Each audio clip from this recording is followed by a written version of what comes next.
प्रिय विद्यार्थियों, आज की क्लास में आपका स्वागत है।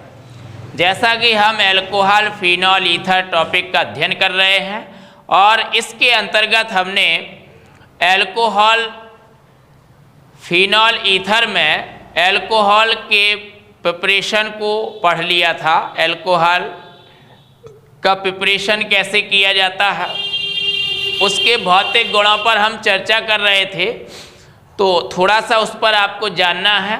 तो जैसा कि हमने फिजिकल प्रॉपर्टीज में बताया था, फिजिकल प्रॉपर्टीज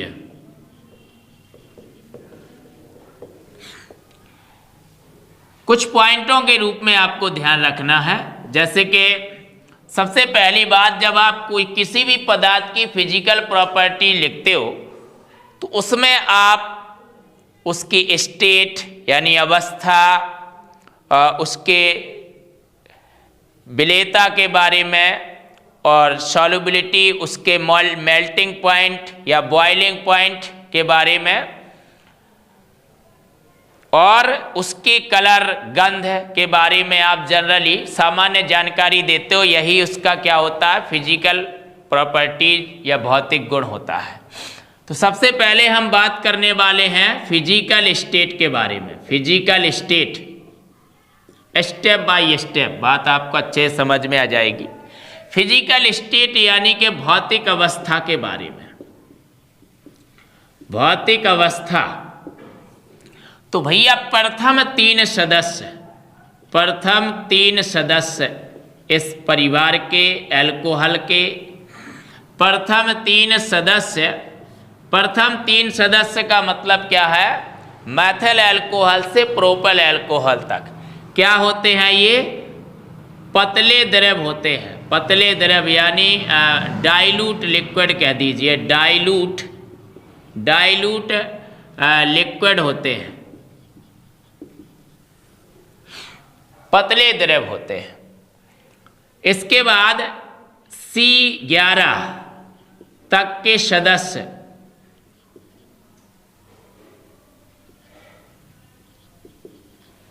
मतलब C4 से C11 तक के सदस्य कैसे होते हैं भैया, तेल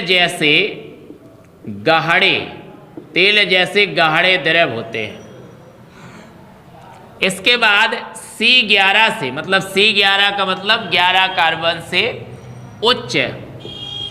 उच्च सदस्य। तो ये उच्च सदस्य जो होते हैं वो मोम जैसे ठोस होते हैं, मोम जैसे ठोस। अब बात समझ में आई। इसके बाद दूसरा है भैया कलर। कलर क्या होता है इनका, कलर मतलब रंग। तो रंग होता है भैया रंगहीन, मतलब कलरलेस होते हैं। ये कैसे होते हैं, कलरलेस होते हैं। कलरलेस यानी के रंगहीन होते हैं, रंगहीन। इसके बाद तीसरा आता है भैया गंध, स्मेल। स्मेल कैसी होती है, तीक्ष्ण गंध होती है, तीक्ष्ण गंध, तीखी गंध होती है, तीक्ष्ण गंध वाले होते हैं, राइट। इसके बाद बात आती है विलेयता, सॉल्युबिलिटी यानी कि विलेयता।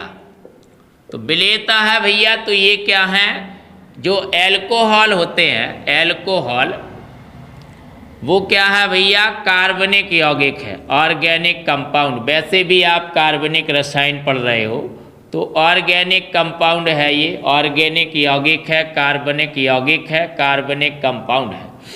और जब कार्बनिक कंपाउंड है भैया तो कार्बनिक विलायकों में घुलेगा, जल में नहीं घुलना चाहिए, परंतु यह जल में विलेय है ना। तो मतलब आप कह सकते हो कि भैया सॉल्यूबल इन वाटर। वाटर मतलब जल में घुलनशील है, जल में घुलनशील है। क्यों है घुलनशील, ड्यू टू हाइड्रोजन बॉन्डिंग, है ना, विथ वाटर मॉलिक्यूल्स। जल के अणुओं के साथ ये हाइड्रोजन बॉन्ड बनाता है। अल्कोहल जो है हाइड्रोजन बॉन्ड बनाता है, R बॉन्ड O और बॉन्ड H और H bond O bond H है ना। और मतलब कि ये आपका एल्कोहल हो गया, ये हाइड्रोजन, इसके बीच में ये हाइड्रोजन बॉन्ड बन जाएगा H2O अणु, राइट। इसके बाद फिर आपका ये आएगा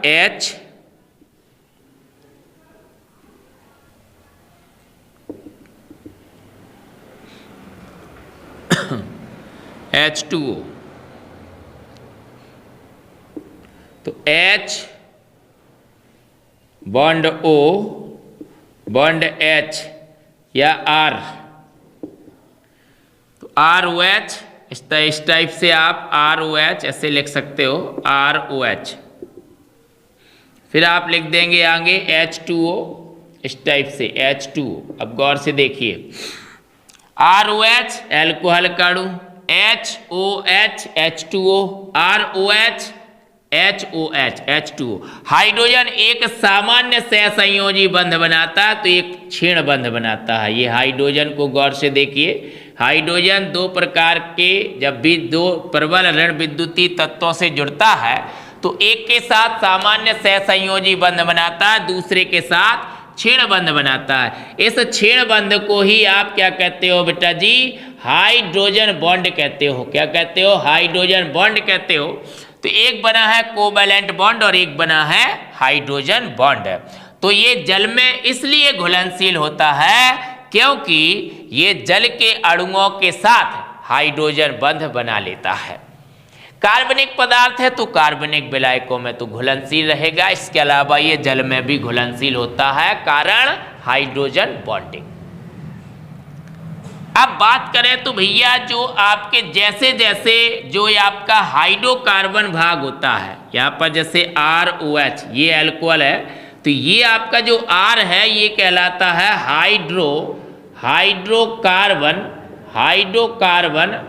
हाइड्रोकार्बन पार्ट कहलाता है। ये हाइड्रोकार्बन पार्ट कहलाता है, हाइड्रोकार्बन भाग कहलाता है।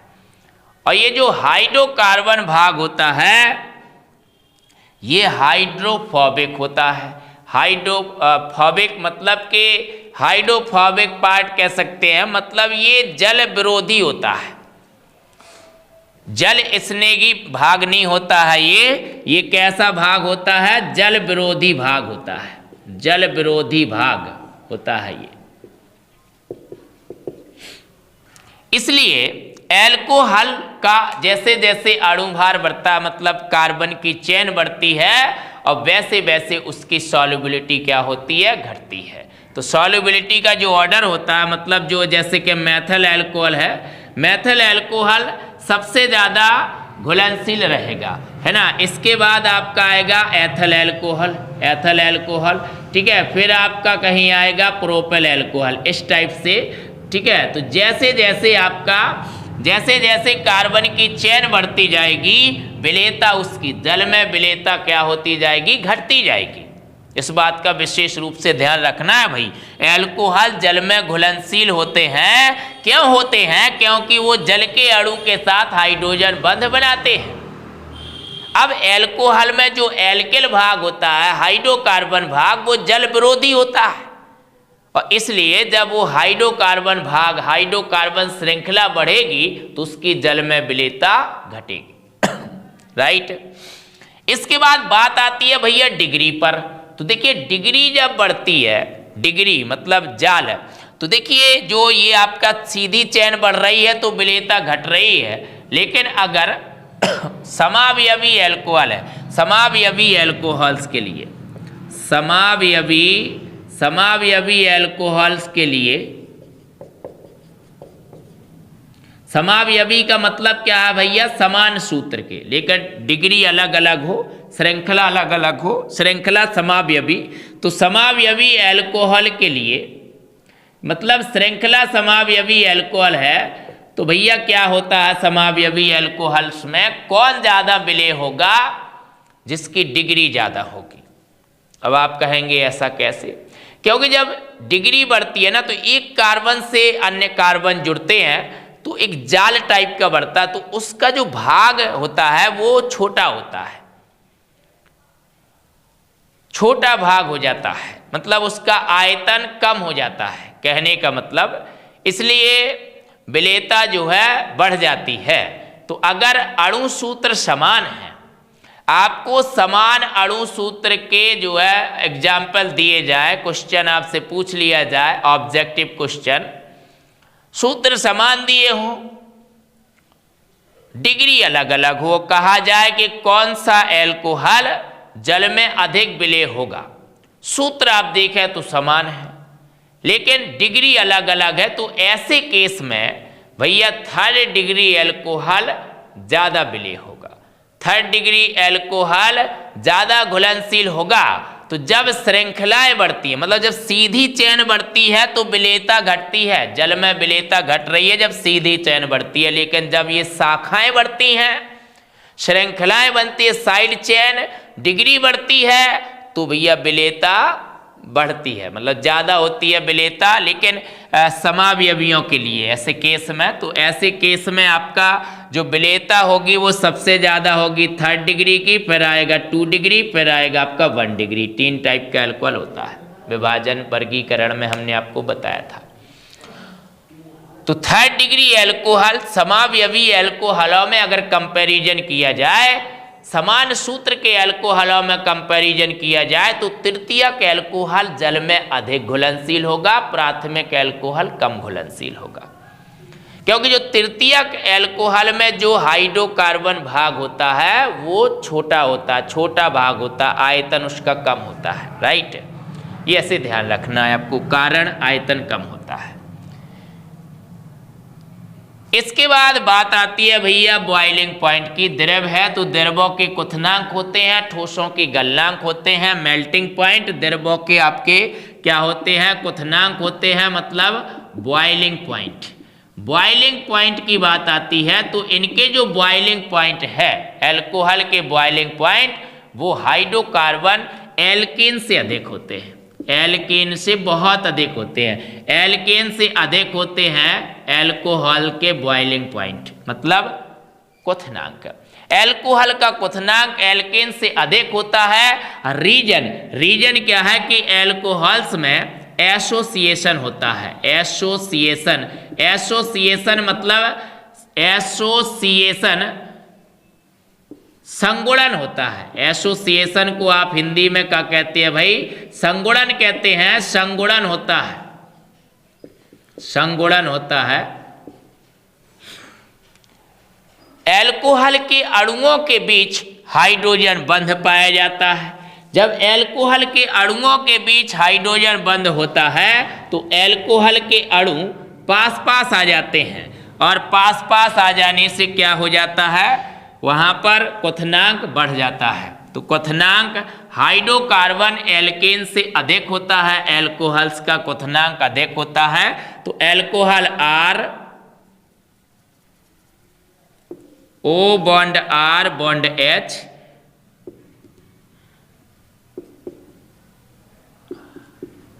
इस टाइप से ROH,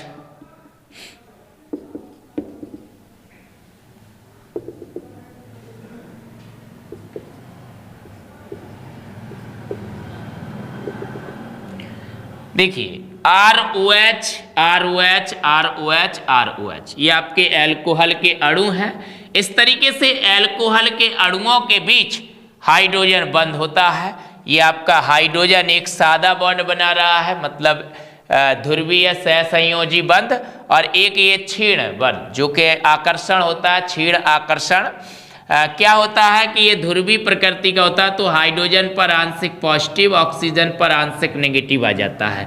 हाइड्रोजन पर आंशिक पॉजिटिव, ऑक्सीजन पर आंशिक नेगेटिव आ जाता है। इस वजह से ये क्षीण अट्रैक्शन फोर्स कार्य करने लगता है, इसी को आप हाइड्रोजन बॉन्ड कहते हैं। तो एल्कोहल के अणुओं के बीच हाइड्रोजन बंद होता है, इसलिए एल्कोहल के अणु पास पास आ जाते हैं, और पास पास आ जाने से संगुणन हो जाता है, और एल्कोहल का जो बॉइलिंग पॉइंट है वो एल्केन से अधिक होता है, बहुत अधिक होता है। अब बात करते हैं कि एल्कोहल का जो बॉइलिंग पॉइंट है वो कब इंक्रीज होता है और कब डिक्रीज होता है। तो भैया एल्कोहल का जो बॉइलिंग पॉइंट है वो इंक्रीज होता है अणु भार बढ़ने के साथ साथ। अणु भार बढ़ने के साथ साथ बॉइलिंग पॉइंट बढ़ता है। अणु भार बढ़ने के साथ साथ, अणु भार बढ़ने के साथ साथ, अणु भार बढ़ने के साथ साथ बॉइलिंग पॉइंट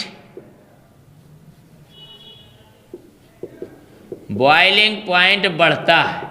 अणु भार बढ़ने के साथ साथ बॉइलिंग पॉइंट बढ़ता है। अब ऐसा क्यों होता है? क्योंकि वान डेर वाल्स आकर्षण बल बढ़ता है। जब अणु भार बढ़ेगा तो हाइड्रोकार्बन भाग बढ़ेगा, जिससे वान डेर वाल्स आकर्षण बढ़ता है। क्या होता है? वान डेर वाल्स आकर्षण बढ़ता है। वान डेर वाल्स आकर्षण, वान डेर वाल्स आकर्षण बल, वान डेर वाल्स आकर्षण बढ़ता है। राइट। तो जैसे भैया मेथेनॉल है, मेथिल अल्कोहल, इससे अधिक बॉइलिंग पॉइंट होगा एथिल अल्कोहल का, एथिल अल्कोहल का, और उससे अधिक बॉइलिंग पॉइंट होगा प्रोपेल अल्कोहल का। इस टाइप से आपका बॉइलिंग पॉइंट क्या होता जाएगा? बढ़ता जाएगा। कार्बन की सीधी चेन बढ़ने पर बॉइलिंग पॉइंट बढ़ेगा, अणु भार बढ़ने पर बॉइलिंग पॉइंट बढ़ता है, क्वथनांक बढ़ता है। इसके बाद बात करते हैं समावयवी अल्कोहल्स में, है ना। यहीं पर भी उल्टा है, वैसे ही सिस्टम है। विलेयता में विलेयता और इसमें उल्टा कनेक्शन है। विलेयता मेथेनॉल की ज़्यादा थी, बॉइलिंग पॉइंट मेथेनॉल का कम है। विलेयता 3rd डिग्री अल्कोहल्स की ज़्यादा थी, अब boiling point 1st degree alcohol का ज़्यादा होगा। उल्टा ऐसे ध्यान रख सकते हो, उल्टा करके। समावयवी अल्कोहल्स, समावयवी अल्कोहल के लिए, तो समावयवी अल्कोहलों में जो आपका मतलब जब शाखा बढ़ती है ना, जब मतलब शाखा बढ़ती है, मतलब डिग्री बढ़ती है, तब वान डेर वाल्स आकर्षण घटने लगता है। क्योंकि वो आयतन बढ़ जाता ना, रीजन वही है पूरा आयतन का, कि जब शाखा के रूप में चेन बढ़ती है ना, डिग्री के रूप में, तो आयतन कम हो जाता है उसका आयतन, और ऐसे में आयतन ज़्यादा होता है। तो इस वजह से समावयवी अल्कोहल्स में उल्टा प्रोसेस हो जाएगा। तो वान डेर वाल्स आकर्षण घटने लगेगा डिग्री के साथ, तो सबसे ज़्यादा होगा 1st डिग्री। 1st डिग्री वाला जो अल्कोहल है उसका जो बॉइलिंग पॉइंट है वो ज़्यादा होगा, उससे कम होगा 2nd डिग्री का, और उससे कम होगा 3rd डिग्री अल्कोहल्स का। ठीक है। तो मतलब 1st डिग्री में आप नॉर्मल ब्यूटाइल अल्कोहल ले सकते हैं, CH3, CH2, CH2, और मतलब ऐसे हिंदी इससे लिख देते हैं, नाम लिखा दे रहे हैं, है ना। ब्यूटाइल अल्कोहल, सूत्र तो आप वैसे भी जानते हैं, पढ़ चुके हैं। तो नॉर्मल ब्यूटाइल अल्कोहल सबसे ज़्यादा इसका जो है बॉइलिंग पॉइंट होगा। फिर आएगा आपका secondary butyl alcohol, secondary butyl alcohol, और सबसे कम आपका आएगा टर्सरी यानी टर्ट ब्यूटाइल अल्कोहल। राइट। तो इस तरीके से आपको ध्यान रखना है भाई। तो समावयवी अल्कोहल्स के लिए उल्टा नियम हो जाता है। तो देखिए, अल्कोहल में अणुओं के बीच हाइड्रोजन बॉन्ड होता है, और इसी कारण उसके अणु पास पास आ जाते हैं, संगुणन हो जाता है, एसोसिएशन। इसलिए एल्केनों से बहुत अधिक इनका बॉइलिंग पॉइंट होता है। एल्कोहलों के मतलब एल्केन की अपेक्षा अल्कोहल का बॉइलिंग पॉइंट अलग होता, अधिक होता है। इसके बाद जैसे जैसे अणुभार बढ़ता है तो बॉइलिंग पॉइंट बढ़ता है। इसलिए मेथेनॉल से अधिक बॉइलिंग पॉइंट एथेनॉल का, एथेनॉल से प्रोपेनॉल का, प्रोपेनॉल से अधिक ब्यूटेनॉल का जो है बॉइलिंग पॉइंट होता है। लेकिन समावयवी अल्कोहल्स में डिग्री बढ़ने के साथ साथ आपका जो बॉइलिंग पॉइंट है वो क्या होता है? घटता है। तो 1st डिग्री वाले अल्कोहल्स का बॉइलिंग पॉइंट ज़्यादा होता है, 3rd डिग्री वाले का कम होता है। अब इसको आप कंपैरिजन कर सकते हैं सॉल्युबिलिटी यानी विलेयता से। विलेयता क्या उल्टा ध्यान रखना है आपको, राइट। तो ये थी फिजिकल प्रॉपर्टीज। पिछली क्लास में हमने हल्की सी केवल चर्चा भर की थी, अब हमने आज विस्तार से आपको फिजिकल प्रॉपर्टीज बता दी है एल्कोहल्स की, क्योंकि एल्कोहल्स फ्यूचर में आपको हमेशा पढ़ने को मिलते रहता है और इससे रिलेटेड क्वेश्चंस आपके सभी परीक्षाओं में, सभी कॉम्पिटिटिव वनडे एग्जाम्सों में आते रहते हैं और ऑब्जेक्टिव केस इसी तरह से यहीं से बन जाते हैं। इसके फिजिकल केमिकल प्रॉपर्टीज से जो है मेजर पॉइंटों को उठा के ऑब्जेक्टिव क्वेश्चंस बना दिए जाते हैं। इस वजह से आपको एल्कोहल के बारे में, उसके मेथड के बारे में, उसके प्रिपरेशन और उसके जो है फिजिकल केमिकल प्रॉपर्टीज के बारे में बेसिक नॉलेज होना चाहिए, राइट। तो अब हम बात करते हैं केमिकल प्रॉपर्टीज की। केमिकल प्रॉपर्टीज यानी कि रासायनिक गुणधर्म। तो देखिए, अब जैसे कि अभी तक आपने सिस्टम से जो पढ़ा है, जैसे सिस्टम से जो भी चीज़ आपने पढ़ी है, पहला टॉपिक पढ़ा था सिस्टम से, तो हमने हेलो एल्केन और हेलो एरिन्स के केमिकल प्रॉपर्टीज को अलग अलग डिस्कस किया था और साथ ही उसको हमने डिवाइड करके 4-5 भागों में डिवाइड करके उसका अध्ययन किया था। इसी तरह हमें यहाँ पर भी एल्कोहल्स की केमिकल प्रॉपर्टीज पढ़ रहे हैं, तो इसको भी हमें डिवाइड करके ही पढ़ना है। तो जैसे इसमें पहला टाइप है आपका वे अभिक्रियाएं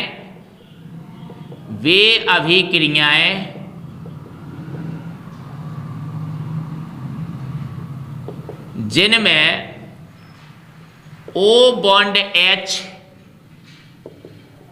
बंध का विदलन होता है या विखंडन होता है। ऐसी क्रियाएं हमें पढ़नी है जिनमें O बॉन्ड H बंध का विखंडन होता है, ठीक है, या O बॉन्ड H बंध के विखंडन के कारण अभिक्रियाएं, ठीक है। अब इसके बाद वे अभिक्रियाएं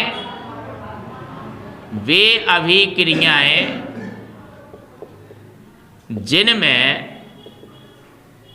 C बॉन्ड OH बंध का विखंडन होता है या विदलन होता है, या फिर ऐसा कह सकते थे OH समूह के कारण अभिक्रिया, मतलब इनको कह सकते हो OH समूह के कारण, OH समूह के कारण अभिक्रियाएं, रिएक्शंस OH समूह के कारण, ठीक है। इसके बाद एल्कोहल्स मॉलिक्यूल्स के कारण, संपूर्ण एल्कोहल्स अणु के कारण, संपूर्ण एल्कोहल मॉलिक्यूल के कारण अभिक्रियाएं, ठीक है। इसके पूरा एल्कोहल का अणु जिसमें भाग ले रहा हो, ठीक है। इसके बाद आप उसको और भी, मतलब अदर रिएक्शंस, है ना, और भी हम उसी टाइप से आगे विभाजन कर लेंगे। अदर रिएक्शंस अभी लिख देते हैं, अदर रिएक्शंस में, अब फिर अदर रिएक्शंस में आगे रिएक्शन के अकॉर्डिंग विभाजन कर लिया जाएगा। तो हमें आज पढ़ना है एल्कोहल्स की ऐसी रिएक्शंस जिनमें हाइड्रोजन, एल्कोहल में जो ऑक्सीजन, देखिए कार्बनिक यौगिकों में ऋण विद्युती, प्रबल ऋण विद्युती तत्व जैसे कि ऑक्सीजन, नाइट्रोजन और आपका सल्फर हुआ, है ना, तो इनसे जुड़ी हुए हाइड्रोजन आपके अम्लीय हाइड्रोजन माने जाते हैं, सक्रिय हाइड्रोजन माने जाते हैं, अम्लीय हाइड्रोजन माने जाते हैं।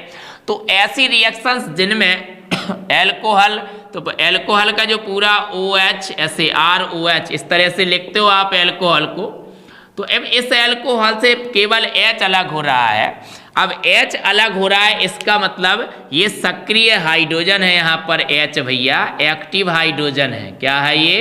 एक्टिव हाइड्रोजन कहते हैं इसे, क्योंकि ये प्रबल ऋण विद्युती तत्व से जुड़ी है, तो इसे आप एक्टिव हाइड्रोजन, सक्रिय हाइड्रोजन कहते हैं। इसी को आप एसिडिक हाइड्रोजन, अम्लीय हाइड्रोजन भी कहते हैं। अब यहाँ पर अम्लीय हाइड्रोजन पृथक हो रही है, इसका मतलब ये जो रिएक्शंस हैं, पहले टाइप की रिएक्शंस जिनमें एल्कोहल में O बॉन्ड H बंध का विखंडन होता है, O बॉन्ड H बंध ब्रेक होता है और हाइड्रोजन वहां से अलग हो जाती है, तो वो एसिडिक प्रॉपर्टीज को दर्शाएगा, एल्कोहल्स के एसिडिक नेचर को दर्शाएगा। तो हम बात करेंगे पहले एसिडिक नेचर के बारे में, इसकी एसिडिक अम्लीय प्रकृति के बारे में बात करेंगे। Alcohol, acidic nature of alcohols,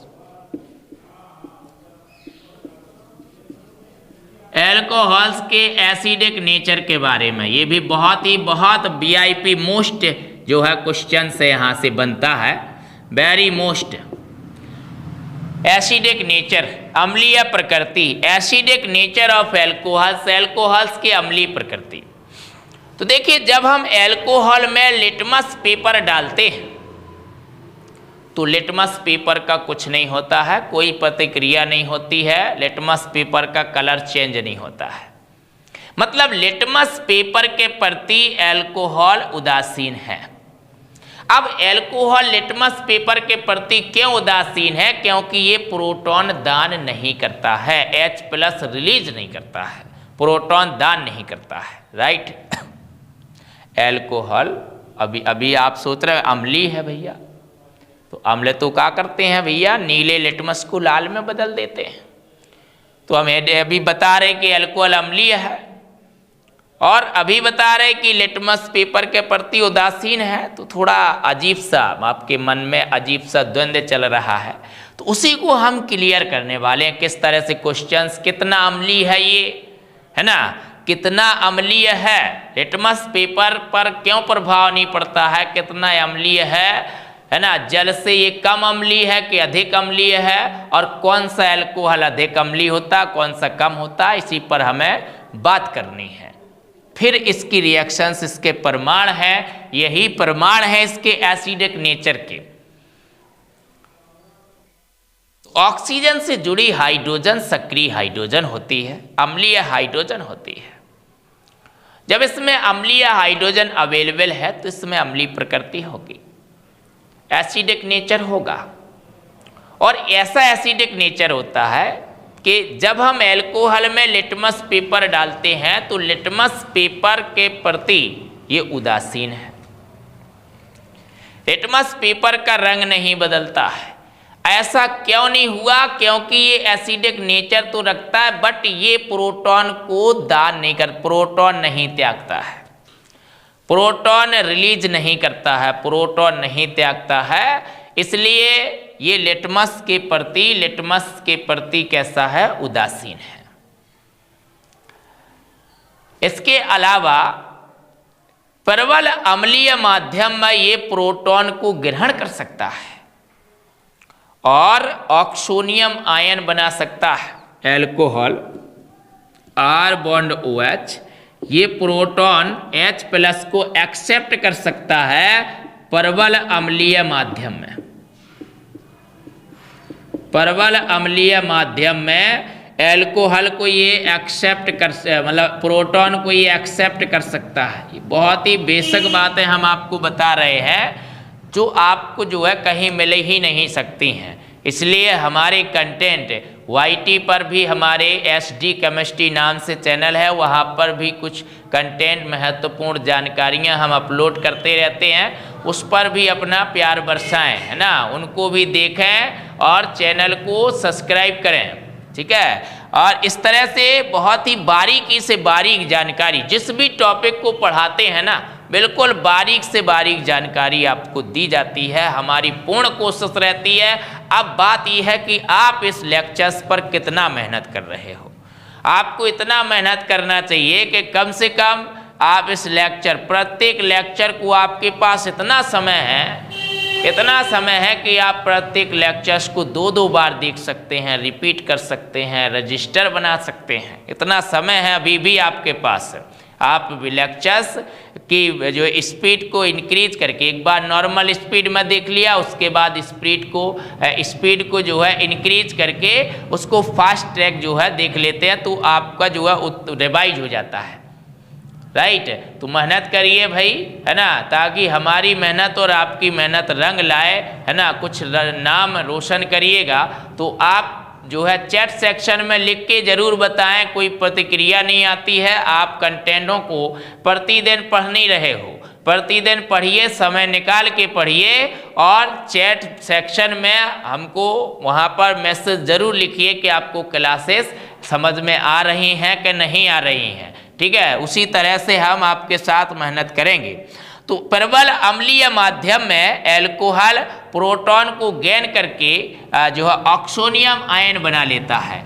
इसके अलावा ये प्रबल क्षारीय माध्यम में OH नेगेटिव, मतलब प्रबल क्षारीय माध्यम, प्रबल क्षारीय माध्यम, प्रबल क्षारीय माध्यम में ये क्या करता है भैया, एल्कोक्साइड आयन देता है, RO नेगेटिव। प्रबल क्षारीय माध्यम में ये प्रोटॉन अलग हो जाता है, बट ये अपने आप प्रोटॉन को रिलीज नहीं करता है कि आप जली विलयन बना और ये प्रोटॉन को रिलीज कर दे, तो ऐसा नहीं हो सकता है, ठीक है। तो इस वजह से ये लिटमस के प्रति कैसा है, उदासीन है।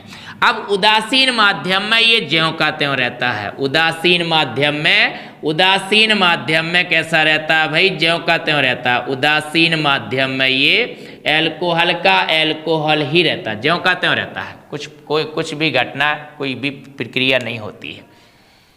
समझ आ रही बात। इसके बाद जो हमारा एल्कोहल है ये जल से दुर्बल अम्ल होता है, जल से दुर्बल अम्ल होता है। अब इसका हम जल के साथ कंपैरिजन कराएंगे तो देखिए जो R है, R bond O bond H। अब क्या होगा, जब ये हाइड्रोजन अलग होगा ना H+ के रूप में, तभी तो ये अम्ल कहलाएगा। और जब ये हाइड्रोजन अलग होता है तो यहाँ पर क्या करता है, ये अपने इलेक्ट्रॉन को ऑक्सीजन की ओर, ऑक्सीजन की ऋणात्मकता देखे तो ऑक्सीजन इलेक्ट्रॉन को अपनी ओर अट्रैक्ट कर लेता है और ये हाइड्रोजन आसानी से क्या हो जाता है, अलग हो जाता है। इसी वजह से ये क्या है इसी वजह से ये अम्ल है, राइट। यही घटना, यही चीज हम आपको जल में बताएं तो सेम घटना जल में है भैया।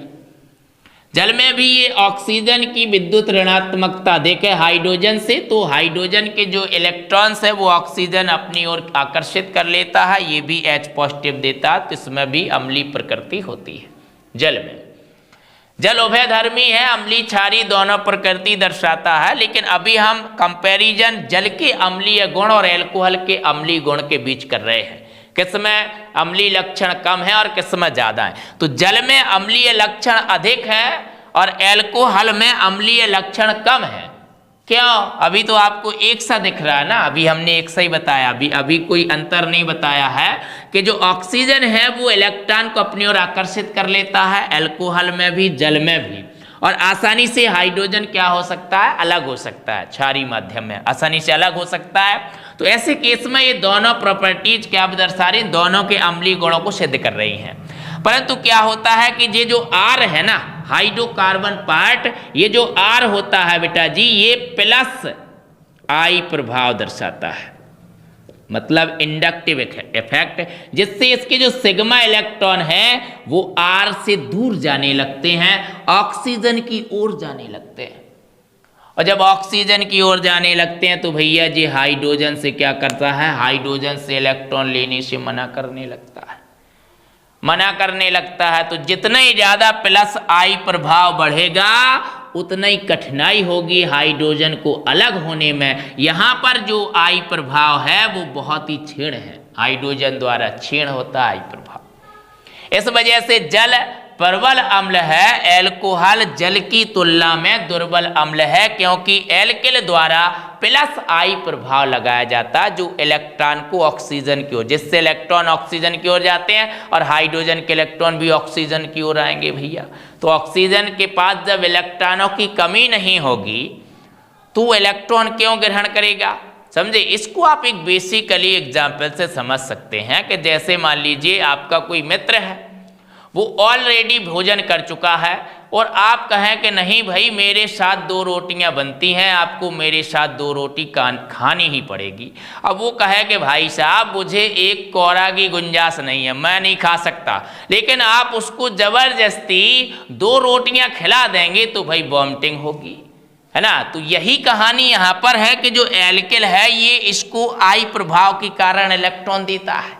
तो ऑलरेडी इलेक्ट्रॉन डेंसिटी जो है ऑक्सीजन पर हाई हो जाती है, जिस वजह से हाइड्रोजन आसानी से हाइड्रोजन द्वारा जो इलेक्ट्रॉन्स है ये आसानी से एक्सेप्ट नहीं करता है। इस वजह से इसके अम्लीय नेचर पर, है ना, कि अम्लीय नेचर पर, अम्लीय गुण पर प्रभाव पड़ता है। इसलिए एल्कोहल क्या होता है, जल की अपेक्षा दुर्बल अम्ल होता है। इसका हमने जी आपको जो है व्यवहारिक एग्जाम्पल इस वजह से दिया ताकि आप इसमें कंपैरिजन कर सकें और जीवन में हमेशा आप ध्यान रख सकें। और इससे इतना ही ध्यान नहीं रहेगा, बहुत कुछ ध्यान रहेगा आपको।